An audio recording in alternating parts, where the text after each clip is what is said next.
सोचो, अगर कोई तुम्हारी जिंदगी से ज्यादा तुम्हारी इज्जत पर नजर रखने लगे तो तुम क्या करोगे। नमस्कार दोस्तों, मैं हूं अंकिता और आप देख रहे हैं अंकिता इंस्पायर, जहां हम सिर्फ कहानियां नहीं, फैसले सुनाते हैं जो इतिहास बन जाते हैं। आज की कहानी है रानी पद्मावती की, एक रानी जिसकी सुंदरता से ज्यादा उसका साहस अमर हुआ।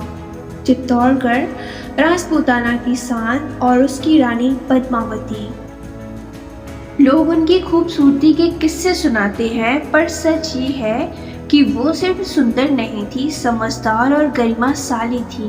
वो प्रजा को जानती थी, राज्य की जिम्मेदारी समझती थी और जानती थी कि रानी होना सिर्फ गहने पहनना नहीं होता। उस समय दिल्ली के तख्त पर बैठा था अलाउद्दीन खिलजी, शक्तिशाली, निर्दयी और जो चाहता था उसे पाने की जिद रखने वाला। पद्मावती जानती थी कि चित्तौड़गढ़ पर संकट आ चुका है। जब खिलजी ने रानी को देखने की मांग की, पद्मावती ने सीधा इनकार कर दिया।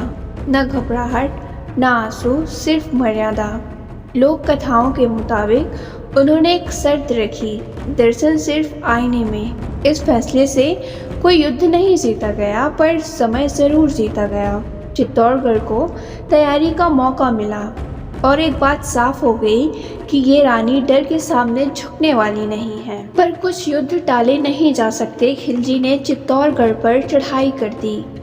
राजपूत वीर लड़ पड़े, तलवारें टकराई, खून बहा और धीरे धीरे साफ हो गया कि बाहरी जीत मुमकिन नहीं है। उस रात महल में शोर नहीं था, सिर्फ सांस की आवाज थी।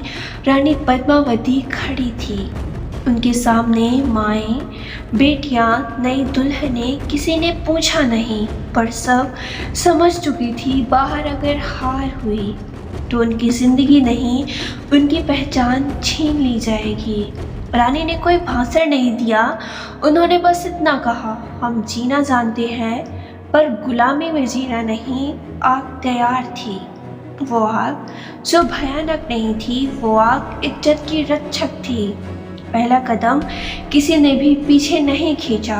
आंखों में आंसू थे, पर फिर भी पैर कांप नहीं रहे थे। पद्मावती ने आखिरी बार चित्तौड़ को देखा, इस बार शीशे में नहीं, इतिहास में। और फिर एक एक करके हजारों कहानियाँ उस आग में समा गई।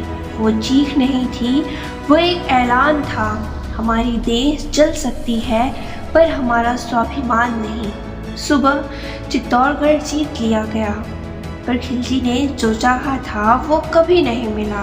पद्मावती नहीं मिली, सिर्फ राख मिली। और इतिहास ने ये लिख दिया, इस किले को जीता जा सकता है पर इसकी औरतों को नहीं।